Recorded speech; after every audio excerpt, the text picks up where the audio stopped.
Welcome to Talking Giants, presented by DraftKings. I'm your host, Bobby Skinner, here with my co-host, Justin Pennick.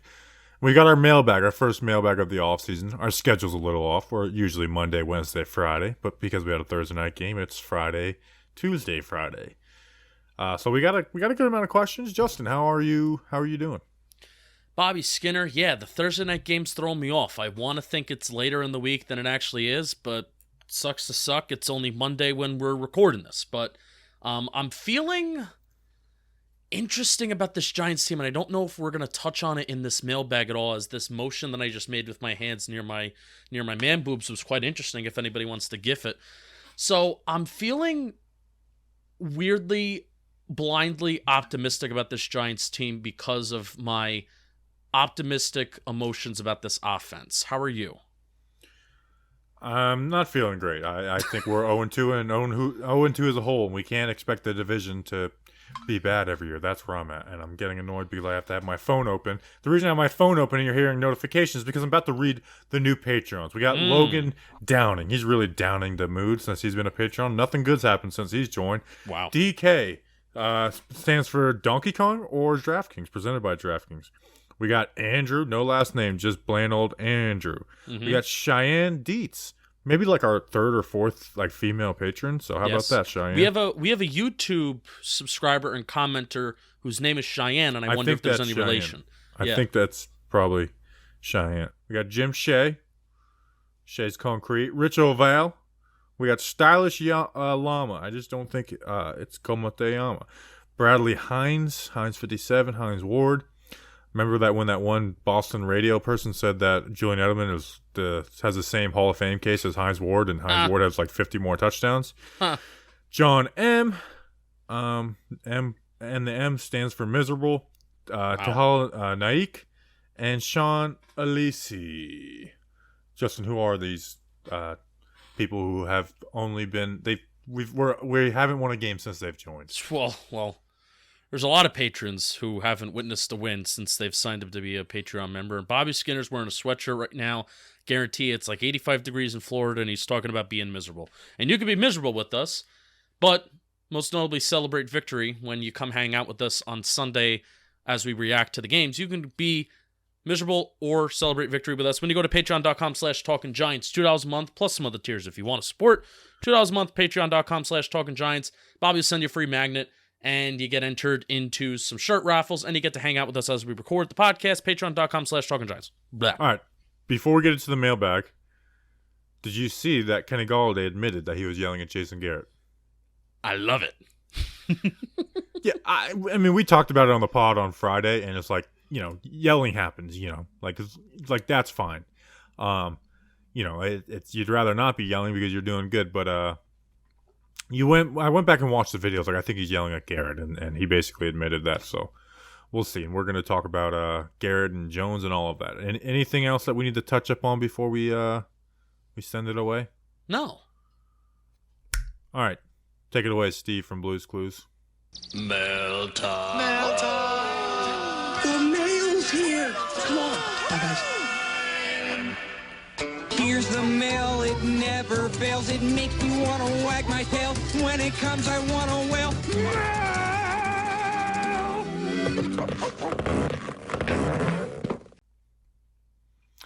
Thanks, Steve from Blue's Clues, who became Justin, let's get into the mail. Steve from Blue's Clues has kind of made a comeback since we did our last mailbag episode too, by the way. Some are saying that it is because of Talking Giants that Steve was able to make that comeback. Hey, he's a big part of our show. Oh, I have the new Steve from Blue's Clues stickers, by the way. Oh, our friend Julian made those. Yes. All right, Justin, let's get into the mail. Get into the mail. Find those stickers as I ask a pair of 3 questions to kick off our mailbag session. So, Benjamin at BS Colo. I'm guarantee it's just B Scolo, and I put the S in there for no reason. Big Rutgers fan. Go RU. Whose performance thus far is more concerning, Leonard Williams or James Bradberry? Then, Ben Butler asked, at Ben Butler 7, has there been an increase of double teams on Leo which has resulted in him getting less pressure? Or does it show the impact of Tomlinson had on this D-line and that Dexter, Danny, Austin Johnson aren't the same caliber of player that Tomlinson was? And then final question that's paired with these 3, Mark Musura Jr. at Mark Musura is losing Dalvin Tomlinson. The reason for the defensive regression, was he crucial to Leonard Williams' season last year? So I put all these together because I think it's one big Leonard Williams conversation. And honestly, the question is Bradberry or Leonard Williams, who you're more disappointed with? I think Leonard Williams is the player I'm most disappointed with on the entire New York Giants roster, is Leonard Williams.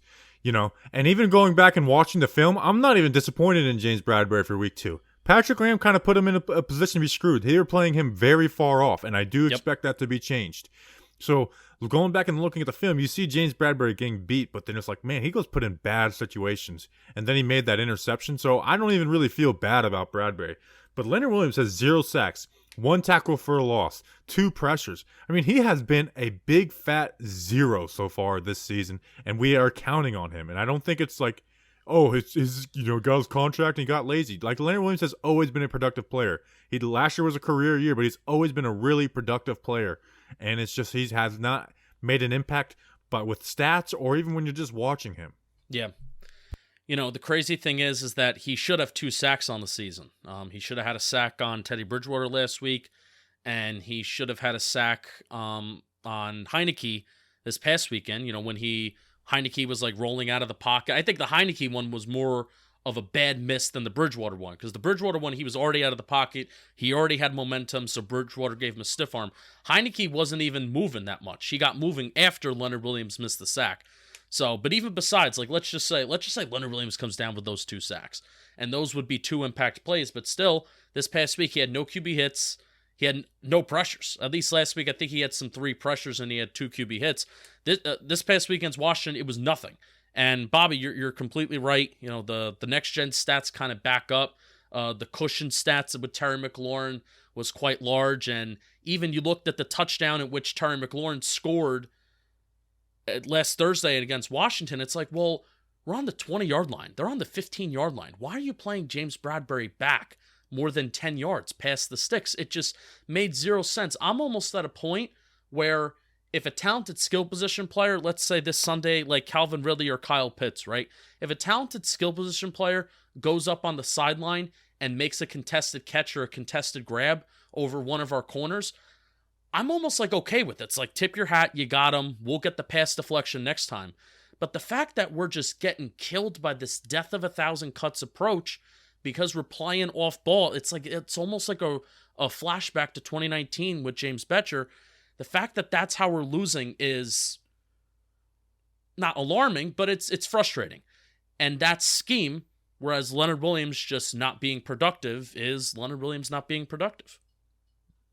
Yeah, and it's also, like Leonard Williams is the best pass rusher on this team right now. Yeah, and the pass rush has been the biggest issue for the defense, more so than this. Like, they have not been able to generate a pass rush at all. Yeah. And our standards for it were low, and they are not meeting it. Like, the pass rush has been really bad. Ojulari's made a play here and there. O'Shane Ximines has done zilch. Yep. Lorenzo Carter has really done nothing in the pass rush game. Dexter Lawrence hasn't done it. And then Leonard Williams, who is expected to not have sacks every game, but to be pressure the QB, get him out of the pocket, just has not done that. Where James Bradberry, it's not his fault the way they aligned in the past 2 games. And I expect Patrick Graham to make those changes. But what Patrick Graham can't do is try and scheme up pressure all game long and blitz. Like, at some point, you're not going to get there with 4, be one of the best in the league, but you have to get there on some reps, and they're just not getting there on any reps with 4. You had the Azeez Ojulari sack and like 1 other play, and that was when Leonard Williams missed the sack. Yeah, was that play where Ojulari forced Heineke up in the pocket, and they just have not been able to generate pressure, and they've not even our low expectations for generating pressure they're not meeting. Yeah, I will say it's a little bit more justified for the pass rush not being there week 2 versus week 1. Week 1, they deserve all the heat in the world because Teddy Bridgewater was holding onto the ball. His average time to throw was over 3 seconds. Taylor Heineke's average time to throw this past weekend was 2.44 seconds. That was the second fastest in the NFL this past weekend. So I very much can understand. I'm not going to fault the pass rush if a quarterback's consistently part of that with the soft zone too. Yeah, and getting rid of the ball in less than 2.5 seconds. The main problem, I don't know if it's going to come up in this mailbag, but the main problem for the Giants defense this past weekend was yards after the catch. they allowed a total of 144 yards after the catch. And their average yards after the catch total last year as a defense was some like 54 yards. And that was like middle of the pack, probably a little bit below average. Bobby, last year, the Texans allowed the most yards after the catch per reception. The most yards after the catch per game on a per game basis. And they allowed, I believe it was 142 yards per game on average, yards after the catch. So the Giants against Washington, if you go by the 2020 standards in total, they were bad. Like that is the worst that you can get in the National Football League in terms of allowing yards after the catch. So again, the approach of the death by the thousand cuts kind of got to the Giants again. And, do you have anything to say about that before we maybe even move to this Dalvin? I want to talk about this whole Dalvin thing too, because so many people are talking about Dalvin Tomlinson. Yeah, last thing I'll say on it is the soft zone is something that they're going to play a good amount of zone, but James Bradberry shouldn't be playing 10 yards off. Correct. And it doesn't mean you have to play press man coverage. It doesn't mean that. Even though they had success running man coverage this past week, where versus Denver they really didn't have a lot of success doing it. But Bradberry should be playing up. You shouldn't be playing him that far off, especially when there was no hard flat defender. So that's what I'll say. That's my biggest critique of Patrick Graham, is that they're not playing James Bradberry like he's a top cornerback, and he is. Yeah, I agree. And even Adoree Jackson too. Where I actually thought previously on the stats report video last week, I actually thought that Graham was running more man because his blitz rate was so high, when that's actually not the case. And Dan Duggan was able to get his hands on the coverage stats, which coverage rates, that's not something that's public. That's something that I'm basically relying on Seth Walder, who the big heads, the media heads, they all have access to, I think, next-gen data that the general public doesn't have access to, and coverage rates is one of those things that the general public doesn't have access to. And Dan Duggan basically said, and I talk about it more on the stats report, but Dan Duggan basically said the Giants' defense, in terms of their cover 3 rates and their cover 2 rates, they're running it the same as they were last year, where it's not like they're running more man and guys are getting beat by man. No, they're running cover 3 and cover 2 the same amount as they were last year. And I would say them running cover 2, at least looking at the explosive plays the Giants have allowed, them running cover 2 has hurt them more than running cover 3. Yep. The Dalvin part. I disagree. I think I agree. I think we see the defense not playing good, and it's like, okay, what's changed? And it's Dalvin. Now, I will say there is times where you watch and you miss Dalvin. Danny Shelton is, he's not eating double teams the way that Danny Shelton can, and we always knew that he wasn't going to be able to pull off the athletic plays that Dalvin was, where, both those guys can start the pop on the O-line and eat up those double teams, but Dalvin can finish those plays. We were never expecting Shelton to do that. But Shelton's like, he's not eating up those double teams. So there's times where you miss Dalvin, but I don't think it has any correlation to Leonard Williams. In fact, maybe I would even say BJ Hill not being here might have more correlation to Leonard Williams than Dalvin, because, BJ Hill was that pass rushing defensive tackle. Yeah, where now the Giants are forced to run more 2 edge rush or 2 defensive lineman sets versus being confident in running those 3 defensive lineman sets. They would run, Bobby, last year, they would run 3 defensive lineman sets a ton on third down because their interior defensive line room, it was stacked. And it's just not that stacked anymore in terms of the ability of the pass rushers in the interior defensive line room, because Danny Shelton and Austin Johnson are both these nose tackles where you don't feel confident in them rushing the passer. Danny Shelton does not look good. I'm sorry. I'm not a film buff, but every time I watch him and every time I have my eyes on him, he's getting moved off the ball. I was never expecting him to be this athlete where he's making plays and he's making tackles for losses, but he even with how big he's getting moved off the ball. And Austin Johnson has looked a world better than he has. I'm not happy with Danny Shelton. Yeah, me either. I mean, he can turn it around, but he hasn't done what we expected him to do. Right. But the errors on this defense, final point, the errors on this defense, it's because they're allowing yards after the catch, and the secondary that used to make plays on the football when the ball was in the air, and by the time it got to the skill position players and they would force an incompletion, those problems are not they're not as a result of losing Dalvin Tomlinson. They're not getting killed in the run game, and Taylor Heineke got rid of the ball in 2.44 seconds week 2. And Dalvin Tomlinson was never racking up pressures, racking up QB hits, racking up sacks. We looked up the numbers. Almost all of Leonard Williams' sacks came with like Dalvin Tomlinson off the field. Correct. I think like 2 or 3 came with Dalvin on the field. All right. All right, week 2 of football is in the books, and now it's time to review the tape. And get ready. We've been reviewing the tape. Get ready for week 3 with DraftKings Sportsbook, an official sports betting partner of the NFL. To kick off another action-packed week, DraftKings is giving new customers $150 instantly when they bet $1 in any football game. Listen up, because you don't want to miss this. Head to DraftKings Sportsbook app now and place a bet of $1 on any week 1 game to receive $150 in free bets instantly. And sportsbooks that are not available in your state, DraftKings still has huge cash prizes up for grabs all season long with their daily fantasy contests. DraftKings is giving all new customers a free shot at millions of dollars in total prizes with their first deposit. Download the DraftKings Sportsbook app now and use promo code JOHNBOY to receive $150 in free bets when you place a $1 bet on any football game. That's promo code JOHNBOY this week at DraftKings Sportsbook, an official sports betting partner of the NFL. Must be 21 or older, New Jersey, Indiana, or Pennsylvania only. New customers only, minimum $5 deposit and $1 wager required. 1 per customer. Restrictions apply. See DraftKings.com/sports for details. Gambling problem? Call 1-800-GAMBLER or in Indiana 1-800-9 with it. All right, next question. Yeah, all right. So for all those people that were getting mad at us that we don't talk about the defense enough because this is an offensive league, you can suck it because we just spent 15 minutes on it. Suck it. All right, Louis A. Angioleo. I think I just said that wrong. I don't have my glasses on. Angioleo. I think I said that. Angelo. Right. And there you go. That we just could say that. At NY_Lewis12. NY_Lewis12. Is it possible to move one of Peart or Solder to guard and have them both on the field, or do you believe Bredesen could be the best option there until Lemieux returns? And if one of them has success at guard, do you think Lemieux can ultimately lose his spot? And then also Wes Locke at Westy Westicles, one of my favorite Twitter users. How would you rank our current offensive line members 1 through 8 on confidence, performance, potentials? Andrew Thomas, the lone bright spot. Okay, so the basis of this question is Matt Peart playing guard, and he practiced there today or yesterday when you're listening to this. Now, I wouldn't get too crazy into that because right now their only backup offensive linemen are Matt Peart and Matt Skura. So they had David Moa working at guard at some reps in practice, So I wouldn't freak out about that. Yeah, you didn't see that? Duggan tweeted it. David Moa is a defensive lineman, for those who don't know. Yeah, Solder, absolutely not. And then Shane Lemieux in this question. I think Shane Lemieux is done for the year. No. Everything's pointing to it without them trying. It seems like he's done for the year.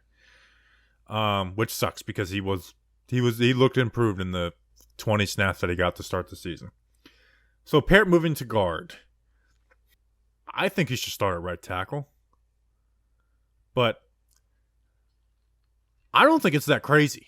And he did it a little bit at UConn. Clapback Sports, pointed out. He played a little bit of guard when he first went to UConn.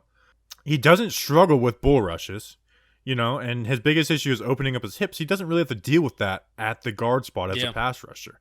And once he's locked on guys, he's beautiful. It's just that initial punch opening the hips, but once Matt Peart is in front of you and has his hands on you, it's good. And you're like, well, he doesn't punch great. Well, guess what? You don't have to have the greatest punch at guard, and his arms are so long that it would make up for it compared to other guys. You say, well, stronger defensive tackles could get into him and bull rush him, maybe. But I wouldn't really the only thing you could say against it would be the frame, which is that's just a big frame than guard. But I also remember people telling us, no, Nick Gates cannot play center because of he's 6'5.5" or 6'6". So I would think he should start at right tackle, but I kind of would be intrigued of it as a pass blocker. And honestly, as a run blocker, Matt Peart's an improvement over Nate Solder, and he might be a better run blocker than Ben Bredesen, too. He won't be better than a guy like Shane Lemieux or Will Hernandez.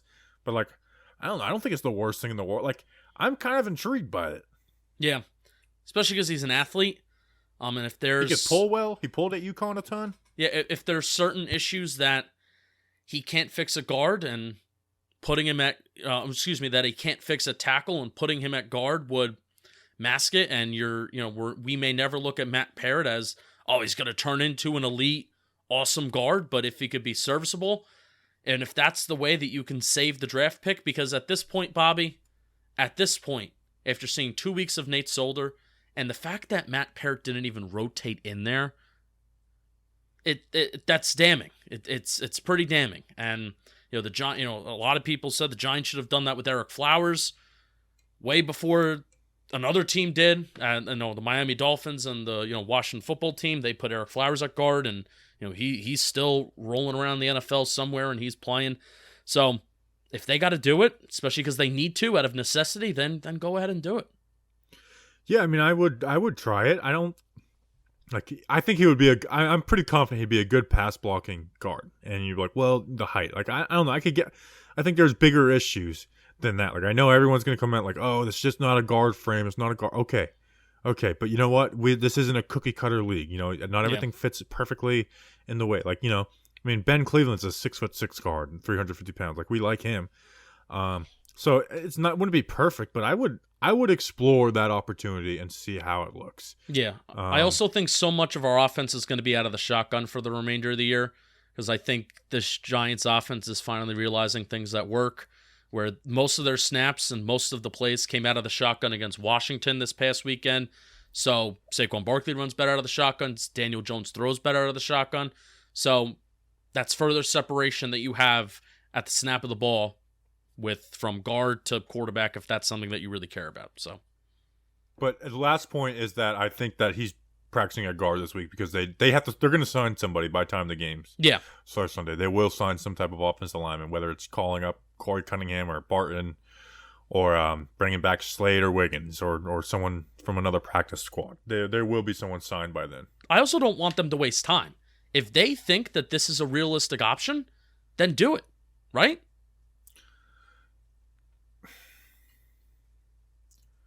He hasn't practiced at guard in the NFL until yesterday. At least start practicing him there further. Like, don't just sign somebody off the street to take like those second string reps and then continue to just have Matt Parrott sit on the bench. You know what I mean? Matt Parrott should start at right tackle. Nate Solder does. Yeah. I'm going to talk about Nate Solder a little bit when we get to our run game question. Wes's question, the 1 through 8. I'm going to go quick through mine. Sure. And I'm including Lemieux. Let's just pretend Lemieux's healthy, since he's one of the 8 right now. I would go Thomas, Lemieux, Hernandez, Bredesen, Parrott, Price, Skura, Solder. That sounds right. Thomas is really the one bright spot. Lemieux, he looked good, and I think he can improve. Hernandez is that baseline. Bredesen, there's some hope there, but he's not better than Hernandez right now. Parrott is just potential. Price, I'm kind of out on. Skura could be a serviceable player, and Solder's he's done. Fair. Yeah. All right, next question. All right, next question's coming from Rahul at R Bajaj 0413. He's in our chat right now. Look at that. Can you talk more about the run game in general? Like, I watched the O-line breakdown, and as much as Saquon's injury is to blame, it seemed like Gallman just had better hole/schemes to get those 3 to 6 yard gains, while Barkley gets hit before the line of scrimmage 75% of the time, it feels like. And then Tim Coffey asks, can you please explain the zone run scheme and talk about why this O-line isn't good at it? All right, so save any Saquon takes you have for our Golladay versus Saquon question later, okay? Sure. So I think this is a good question by Tim Coffey, because it's like we talk about, like, they tried to run a zone scheme last year. It didn't work. They switched to a power gap screen. I think a lot of people just, like, don't kind of, like, know that. So what zone is essentially you're blocking the plays to the right, you're blocking the gap to your right. And what it does is it creates a lot of single blocks, like you like one-on-one blocks. And the double teams aren't meant to move a guy; they're meant to move to the next player in the second level. So they're tougher blocks to sustain, but when it's done right, it's beautiful. And it gives running backs more options. Where the gap scheme, it's very much like this is the hole you're running through. And the Giants have been trying to do some zone stuff, but it just has not been working. Part of that is Saquon's not willingness to not just go. But anyways, so they're just tougher blocks to sustain. And one reason the Giants can't do it right now is because of Nate Solder, because he's either the front side, where on the front side he just can't sustain those blocks. He doesn't know how to set it. He can't get his hips around on the outside zone, and he doesn't set a good edge. When he doesn't get any push when it's inside zone. And on the backside, whether it's him or tight ends, they are being moved down and they're closing gaps up because he's getting pushed down like crazy. And so what the Giants have done, They did it a lot towards the end of last year. They're still trying to do some zone stuff because they feel like that fits Saquon better. The gap stuff is pulling, a lot more pulling, down blocks. Like it's about winning with angles, like true double teams. Like moving to the next level. And the Giants run like a play called duo, where it's like you're trying to get as many double teams as possible. But it's also very much like this is the gap that you are going through on this play. Or on duo, it's like you're going up, and if the linebacker is left unblocked, you isn't aggressive, you hit the hole. If not, you bounce outside. So it's basically those are the differences. But the Giants don't have the offensive lineman right now to run zone. If Andrew Thomas and Shane Lemieux have the ability, Hernandez could a little bit, but like Price, Solder, they just don't have the guys to do it. The only play that's really working in the running game is using Caden Smith as like a lead blocker. Yeah, power O. It's the only play that's working. Yeah, it's where they pull and they trap one of the defensive end and then have Caden Smith as a lead blocker. It's, as that fullback role. Yeah, because they're not really using Penny as a fullback at all in this year. Or so far, where last year he got real fullback reps besides the the fullback handoff at 3rd and 1. Yeah, and it's tough. I mean, and so now we're talking about. They went out of the shotgun so much week 2, which I'm happy with. Then you're talking about, well, the impact of the fullback goes down slightly, unless you're talking about 3rd and short situations, which they gave some fullback dives to Elijah Penny, which worked on some 3rd and short situations. And 3rd and short is Giants have typically kind of struggled with that in years past. So Saquon actually had an efficient game, which I guess I'll save that. Yeah, save it. Lemieux missing is a bigger deal. And also Gallman, to his credit and to his not to against him, was very much like, I'm going to find the smallest space, the first hole, and I'm going to hit it. And I'm not going to try and break big plays at all. I'm just going to get my 4 or 5 yards and push the pile. Yeah. Some people like that, but also it's like he wasn't a good receiver. He fumbled the ball at times. Wasn't a great he didn't do the other things good enough to be that type of running back for what the Giants wanted as a backup to Saquon. He needed volume. Right. And as Saquon Barkley's backup, you're never going to get volume. Right. All right, next question. Coming from Glock Roach. Jones seemed to play great last game, but what are some things he can further improve on? One thing I noticed was his ball placement on some routes was behind. Example, one of the Golladay passes, the pass to Shep on that very last drive as well. There was a couple of passes that were a little behind Shep. So that would be one. Like, you can always be more accurate. Here's something, and I remember Orlovsky talking about this. Remember, it was that 3rd and 1 play versus the Cardinals, and it was when they punted afterwards, and I was very pissed that they punted because they were down by a couple scores, and they ran stick to the left side, and Caden Smith was open. Remember that? And but Jones threw it to Shepard deep, and I like that because I was like, you know what, stop trying to dink and dunk on the field, like go for it or go. Orlovsky said something, and something I kind of agree with is, Jones tries to put perfect placement on every ball, like and it's good for him, like he was, the top most efficient deep passer last year because of that. But with a guy like Kenny Golladay, you don't need to get it perfect where he's extending out. Take a little bit off of it with Kenny Golladay. Let him adjust. Let him make that play. You don't have to make the play for Kenny Golladay. Like the play the play on the right sideline, the Golladay, it was extremely accurate. But there was no adjustment for Golladay, and then the little bit of pass interference or tug that they didn't call. It's like, well, even if that play's a little bit behind him, Golladay can adjust his body, turn towards it, and make one of those catches. So that would be something. The Slayton one, it was Slayton should have caught it, but he could have put that a little less on there. So those would be my things. Do you have anything? Because I actually just want to talk about Daniel Jones in general with this. That was one of his best career games. And I understand, Bobby, you're a big box score guy. Yeah, he didn't throw for 350 yards. He didn't throw for 5 touchdowns. But when you look at his value in terms of what else was working around him, nobody besides Sterling Shepard was working around Daniel Jones on Thursday. It's hiding blemishes on this offense is their chemistry. Yeah, and the fact that Saquon Barkley is not being used in the receiving game. Saquon Barkley had 12 carries for 16 yards besides the 144-yard play, and we didn't even score on that drive. Nothing is happening around Daniel Jones that's helping him. There's no yards after the catch. and I guess this can transition to your Jones point. 1.9 yards after the catch per completion on Thursday night. And Daniel Jones threw for 249 yards, and how many attempts did he have? So it was him. It was him and his ball placement that made everything work. And he had a CPOE of like +7, which was one of the best of his career. Yeah, he had a great game. I just think, like, you look at the Tampa game, that game was better, and you can talk about box score, but it's like those games were better. Like it was better than the Lions game where he threw 4 touchdowns, and even better than the Jets game where he also threw 4 touchdowns. But like I didn't think it was the Tampa game. There was like that touchdown to Shepard in the corner in his own was impeccable placement. The throw to Slate, like there was, like he played really awesome in that game. Yeah, Jones, he looks like he's a better player, and this is kind of where you are kind of happy with the offense a little bit. This is the issue. You mentioned the yak. That's like those separation numbers and stuff. Like those separation numbers are so flawed. It's not a value of how good a receiver is. Him and Sterling Shepard's connection is hiding blemishes. Why? Because there's these routes that don't breed yak. But Shepard, like Jones, is anticipating really well. Shepard is breaking them off, making like tough catches. And it is like them connecting on 84% of their passes is hiding like the issues with this offense. Like Garrett ran less stick, but they ran curl. We're even talking about Kadarius Toney. The touchdown to Darius Slayton was all curls, and Daniel Jones audibled out to it into a deep pass. So Daniel Jones taking a little more control of this offense. The defensive pass interference on Kenny Golladay?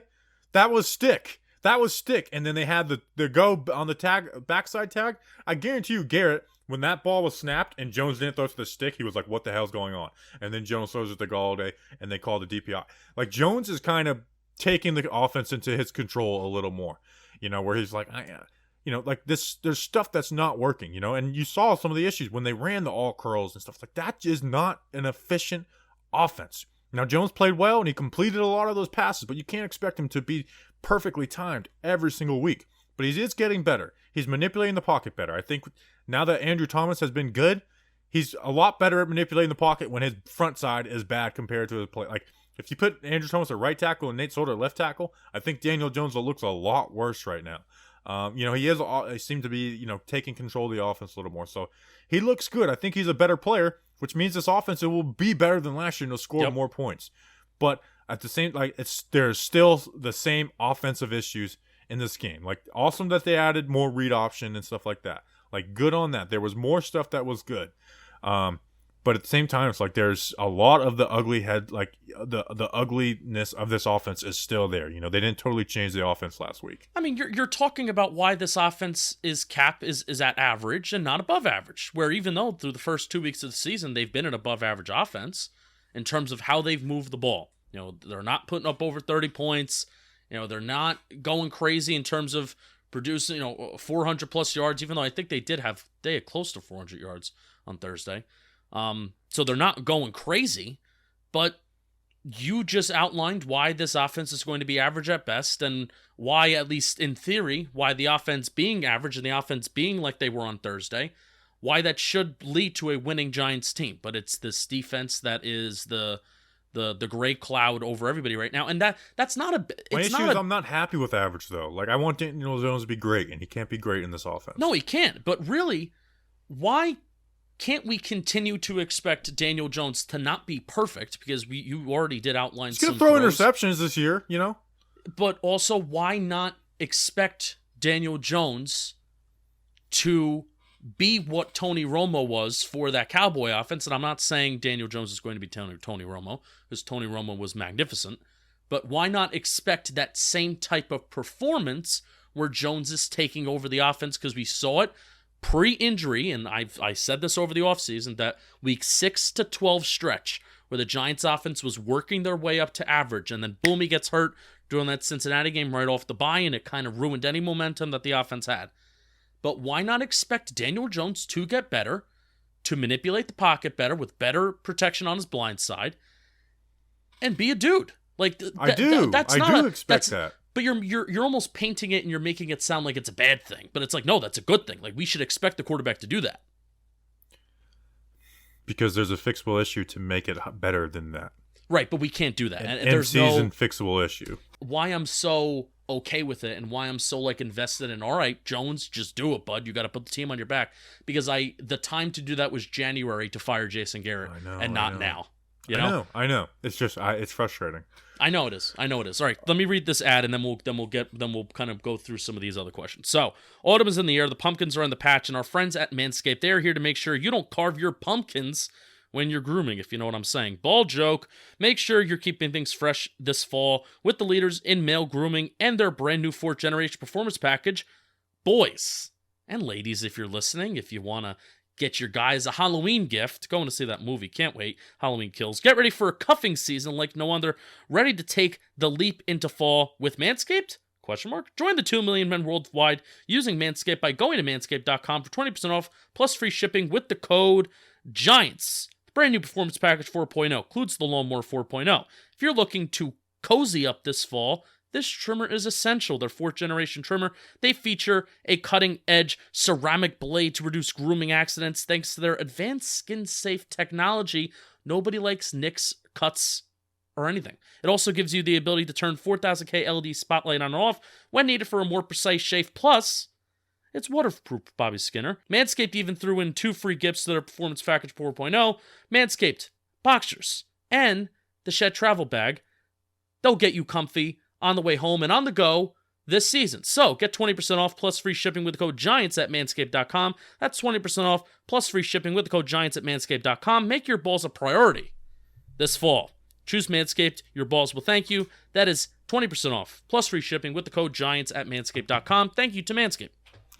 All right, next question. Chris at Chris Kennedy _25. In these first 2 games, what player outside of Andrew Thomas and Sterling Shepard has impressed you guys the most? We'll answer that part first, and then I'll say the second part. Besides Daniel Jones, now I know he got beat on a big play on Thursday, but that is, that's some of the downfalls of man coverage when you don't get pressure. Tate Crowder looks like the clear inside linebacker next, number 2 next to Blake Martinez. He's playing fast. He looks stronger. And there's being more asked of him. The Giants are playing a lot less +1 boxes this year because they're doing the 2 high safety stuff more so. They're rolling down out of it and maybe playing some cover 3, but their fronts are a lot less, and that asks more out of your linebackers. And it's why Blake Martinez hasn't looked as dominant as he did last year, is because there's being a lot more asked out of those guys. So Tate Crowder would be one. And then on offense, Caden Smith. They used him in the passing game more than flat routes, and you saw he caught a pass on 4 verts and 21 yards. And as a blocker, you see all the big plays, and they're usually sprung by Caden Smith. So I think Caden Smith has looked really good. Yeah, Caden Smith is a phenomenal blocker. He should be used in the receiving game more. And then when Evan Ingram comes back, will we involve him more? Since the first 2 games our tight ends haven't been thrown to, or is that just Garrett's scheme? I do think that the way Caden Smith caught that ball on a crossing route last week, and even Kyle Rudolph catching a ball in the intermediate part, well, not really, it was past the sticks. Kyle Rudolph catching a ball in the middle of the field past the sticks, lining those guys up as wide receivers. I think we should do the same thing with Evan Ingram. None of this stick stuff, hands in the ground for Evan Ingram. Every play, he should just be lined up out wide. Every play. Give him crossers. We don't run freaking crossers. It pisses me off so bad. Give Evan Ingram crossing routes. Did it with Caden Smith, and it was a big play. So, there you go. So, yeah. All right, next question. Next 2 questions. Sign Bortles. Okay. What's more likely against Atlanta? A Saquon Barkley breakout game or a Kenny Golladay breakout game? And then Danny Pendergast asked, who will have a bigger day against the Falcons, Saquon or Kenny Golladay? My answer is easily Kenny Golladay. I mean, he had 6 catches, 114 yards versus Atlanta last year. Can I say something? I'm not disappointed with Golladay really so far. Week 1, the usage was bad. But this past week, I wasn't too mad about it. It could have been more. There was one time, I outlined in the film review where Daniel Jones should have thrown the ball to him. Not in that final drive of the game, second to last drive of the game, where people were like, well, look, he's open on the backside. It's yeah, but that's not part of his read. And that's the issue with all curls, is that you're not reading going through progressions. You're reading the defense pre-snap, picking a side and going. Anyways, he had 8 targets in the last game, and 9 if you include a defensive pass interference. 1 was on that right sideline where he didn't catch it, and he had another drop on the RPO in the red zone. So I'm not worried about that. I think Kenny Golladay is going to have those big, week 2, I was all right with Kenny Galladay's usage. There could be more, but I was fine with it. I don't look at week 1. Definitely it was like they had 1 target through 3 quarters. That was unbelievably ridiculous. But this past week, I was fine with the way that he was used, and it helped, and it's helping out Darius Slayton, something we talked about. Now Slayton's had some drop issues, but just as far as like getting open and making big plays, Slayton's been that guy. He should have, he had the 42-yarder versus Denver. He had the touchdown this past week. He should have had another touchdown. Slayton has been a benefactor of it, and Shepard has looked at, even Shepard looked really good last year. He looks better this year. Yes, and there was a 19-yard, almost an explosive play that went to Sterling Shepard this past week where Washington ran a lot of cover 1. Safety high. Yep, Washington ran a lot of cover 1, and there was a play where cover 1, that safety, even though he was shadowing towards Shepard's side of the field to start, post-snap, that safety goes, and he rolls up to Kenny Golladay, and it leaves the middle of the field wide open for Sterling Shepard. So, yeah, we're going to talk about that play when we talk about Toney, too. The presence of Kenny Golladay, it's here at times, even when he's not making a catch, and I think there's been some super overreactions on Twitter as to, he wasn't worth it, should have brought back Dalvin. Saw one of those today, that made me upset. And really, what it comes down to, Bobby, is I think Daniel Jones, and you mentioned this earlier about Daniel Jones, wanting to put the perfect ball and wanting to put the ball in like the best of spots.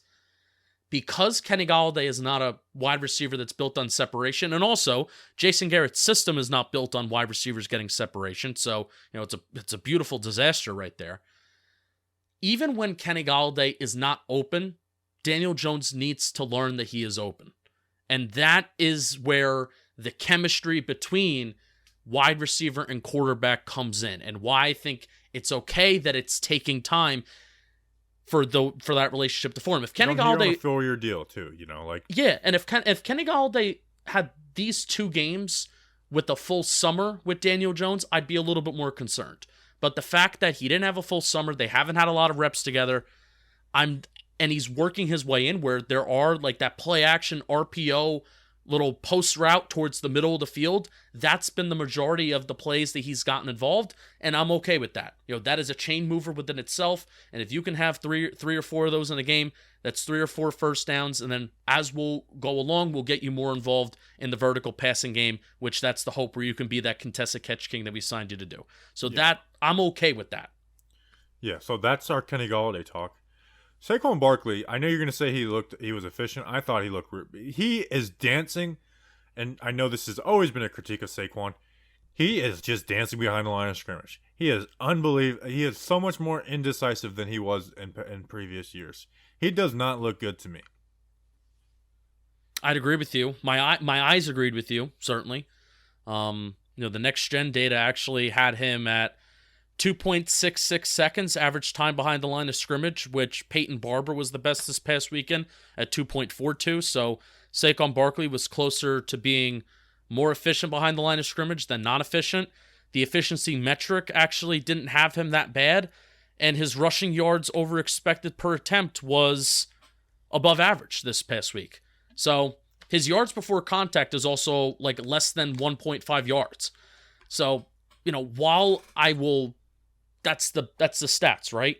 My eyes are still saying that he's not efficient, and the fact that he went 12 carries for 16 yards, not counting the 1 carry for 44 yards, that's unacceptable. Can't have that. Yeah, the offensive line has not been great in the run blocking, but it hasn't been that bad. He has not looked good to me. It's kind of worrisome. But again, I don't want to panic over the first. He had 2 games in 4 days, so or 5 days. So, we all it takes is one good game, and it's like, okay, Saquon's back. He did look more athletic. Like he looked like he trusted himself more this past week than he did than week 1 though. So I think that so maybe week 3 it's when it comes together. So also, can we throw him the ball, please? He has 3 catches for like 14 yards. I will give Garrett credit. Remember the throw that Jones almost threw an interception versus Denver? That was a really well placed, really well drawn up play to get Saquon the ball. And just the safety kind of just read Jones' eyes and he almost threw an interception. But besides that, yeah, they have not involved him in the receiving game besides like a screen or a check down at all. At all. And it's At also all. on Jones. It is also on It's Jones. also not on Jones because they're not using him as like. I'm not talking about getting to him to the check downs quicker. It's like they line him out wide and like put him on a slant. Like why don't we do that? Like, I don't like why does Saquon Barkley never get to run a slant? You know, why is it always a little backfield out? Yeah, and also why is it always that Saquon Barkley and our running backs start as receivers, but then we motion them in as running backs? Why can't we do the opposite? Because then, I mean, that's such a tell as to what coverage a defense could be playing. And when you take your running back from the backfield and motion him out as a wide receiver, does a linebacker follow him? Does a safety come? You know, that could be such a tell for Daniel Jones pre-snap. But why would we make things easier on Daniel Jones? All right, next question. Next two questions. These are paired together. Ron Swanson at Ronnie Swanson 69. Why are the media some clowns? Great question. And then Brian Porras at B Porras 1. Isn't it time to put Toney in the slot for some plays and have him as the primary read to use his speed? Some plays, but like I wouldn't want him like. Shepard's doing a good job. Do you want to talk about on field or off field with Toney first? Off field. Because that paints a better picture as to maybe what's going on the field, which is nothing. I don't know. I'm worried. I'm worried about him. He needs a friend on this team, is what I feel like. I feel like he needs a friend on this team. Yeah. How can you not think at this point that something may or may not be happening? How can you not think that? He's literally like, you know, the story that Rosenblatt wrote was accurate, that he is frustrated with the Giants, and I get that, but it's like it's being voiced through, you know, whoever to the media. I don't know. It's just it hasn't been a very bad start, you know, and now it's trickling into the season. So I guess until there's something substantive, you know, happens, it's that's all we can go with. The some clowns thing was kind of funny, and I do think it's funny the media being like, "That's not a very good idea." It's like, well, so you're saying that you're going to write bad stuff about him because he doesn't, you know, kiss your ass? It's very mob mentality like, and it's kind of childish. Yeah. Oh, yeah. The media was acting childish, but, you know, they can be childish where we want Toney to not be as childish. But at the same time, the way they're using him on the field, I would be frustrated too if I was him. They played him for 19 reps, which I'm not going to be mad with the use, like the total amount of reps he plays, which 19, if you told me he plays 19 reps, I'm like, 2 thumbs up. Cool. 9 of them were run plays. Oh. So, no, you know, no usage. 5 of them were curl routes, which for a guy who's not a timing receiver, and a route that you need a ton of timing for, it's kind of useless. You know, the curls are still there. And then he had 2 clear out goes, which is, you know, he's not an option unless he's just uncovered. You know, he's just clearing out, which, you know, that's fine. And there was a dig, I like that. Jones didn't get to him, but I like that. And then they used him on 1 drag route, and they had Shepard on a crosser, and it led to that Shepard 19-yard catch. And if the linebacker sagged with Shepard, Toney could have had a catch on that play even and gotten yak. That's the way to use him. Don't use him the way you use Sterling. Like the way if you ask him to do what Sterling Shepard does right now, it would be a disaster because Jones and Shepard are on another level right now. They know when exactly a guy's breaking. Jones is anticipating throws. Like they are making some tough ass throws and catches to each other. With Toney, put him on a drag, put him on a crosser, put him through progressions. But it's like if you're gonna use him for 19 reps, use him. Like they just didn't use him. Like the one time they used him, like in a way that you would want to use him, it was a 19-yard catch for Sterling Shepard. Like Kadarius Toney's route led to a 19-yard catch for Sterling Shepard. I don't know what's going on. I don't know what's going on because they did the exact opposite of last week. Week 1 is like when he's on the field, he is getting the ball, and then the opposite week's like, all right, he's on the field, but he has no involvement of what the offense is, how it's progressing. Yeah. Same thing with Golladay. You hope it just changes. You hope that it's a summer of not being used, a summer of not playing, still learning the playbook, still getting things down, and that's the only hope. Where it's so crazy how Golladay, it's still like Golladay actually have hope in that it can work. Galladay's averaging almost 60 yards per game. Like right. if that's down, then I feel good about it if that's Right. his down part. Right, but it's the same thing with Saquon too, where it's like, oh well, we have to kind of, I'd say 2 more weeks. We kind of have to wait to have like a necessary conversation, and it's the same thing with Toney. It's like we gotta still wait to see how kind of things develop, because same thing with Saquon. If Toney has a big play touchdown, then it's like, oh well, we're all right, we're cool. And he can. Like, that's the Yeah. thing. Is like he can. But they're not Like, letting him. Yeah. Yeah. And so it's like use him and don't like it doesn't have to be all or nothing. So it's like he wasn't even like an effective distraction. Like I guess if you're just talking about them accounting for him being on the field, he's a distraction. But like what he was doing wasn't being used that way. So actually use him, get him involved, and not just like manufacture touches. Have him in, second in a progression on a play, not fifth, and make him use it. He was drafted 20th overall for a reason. I refuse to believe that this Giants team that had expectations to win now, that desperately needed edge, drafted Kadarius Toney to store him for a year. I just don't believe that.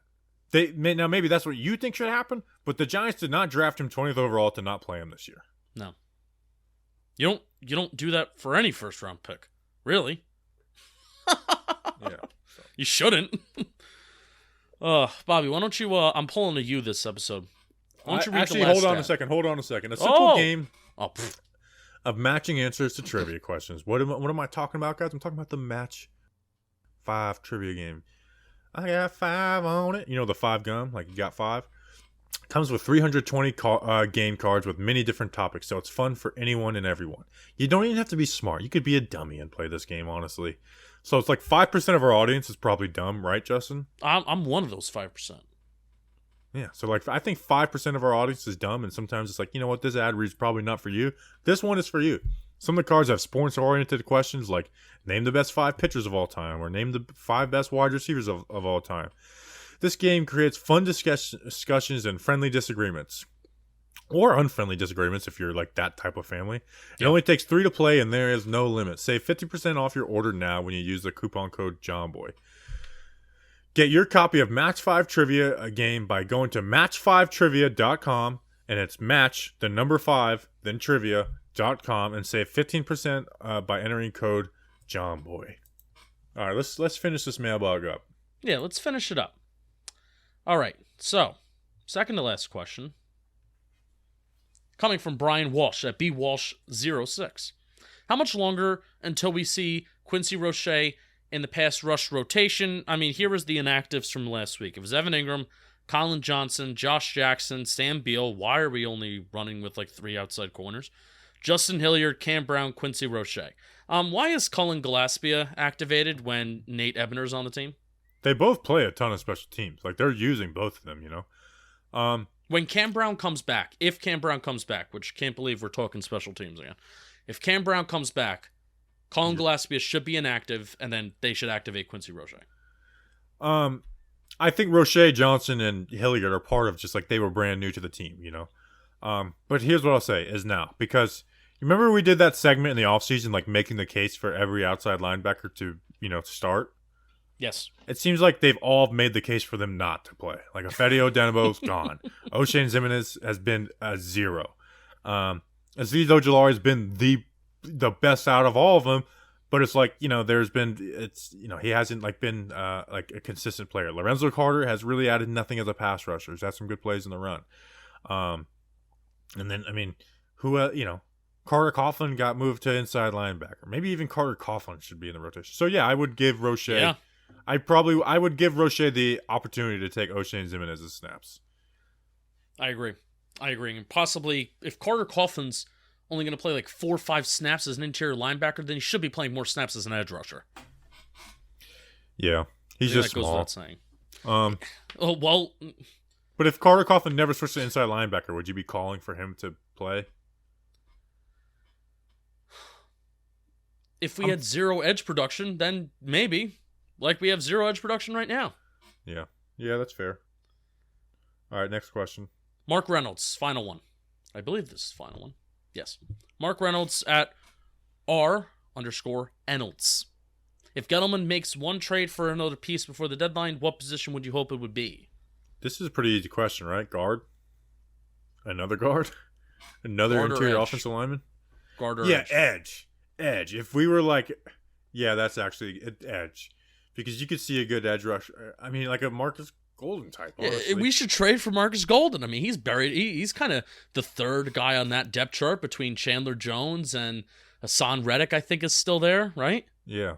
So, yeah, Marcus Golden's third on that depth chart. He deserves some more snaps. Maybe he should be a Giant, Bobby Skinner. Marcus Golden would hate. I have a feeling. I didn't hear anything, but I have a feeling that Marcus Golden would hate if that happened. Well, yeah, of course. It was the team that didn't play him, and he got that wouldn't happen. The team that didn't pay him, didn't play him, and then traded him. Yeah. That just would never happen. Edge. If there was an edge out there, yeah, that would be it. It's like if we're trying to actually make the playoffs, if we're trying to just survive, guard. Fair. All right, that's the show. We'll be back on Friday for our preview of the Falcons game. Go Falcons. Ooh. My high school mascot was the Falcons. How about that? I have a question. We have some time. We're not running very long.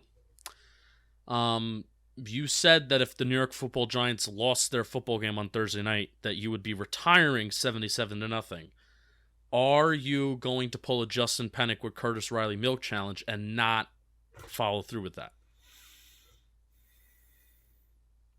I mean, I'm going to do it on the podcast. I might just not. I might stop. I said I'd retire the tweet. I think I'm going to retire the tweet.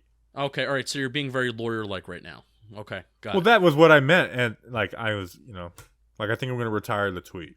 Yeah, okay. Oh, yeah, because people on Twitter are stupid. Yeah. Well, you know how it is. It's like with Joe Judge. It's like we've lost 2 games, and it's like it's went from like I really love the way this guy talks and explains things to now it's like I hope he dies. Like I hate everything he says. Every word makes me irritated, and that's what happens with 77-0. When it's like, all right, dude, we keep on losing. I'm tired of this tweet. I mean, I thought they were going to win. That's why I put it on the line because I thought they were going to win. I thought they were going to win too. They let me down. So they did technically win, but they also lost. And I always get my one. Yeah. It's one of the stupidest comments I've ever said. Yeah, that didn't make any sense. There's a one time a year I get a 2-0 prediction. It's just every year there's 1 week where I'm just extremely down on the team, and that might be week 4 if we lose to the Falcons. So don't lose to the Falcons. We appreciate you guys. We'll be back on Friday with our Falcons preview. We appreciate you. We'll see you then. And until then, let's go Big Blue.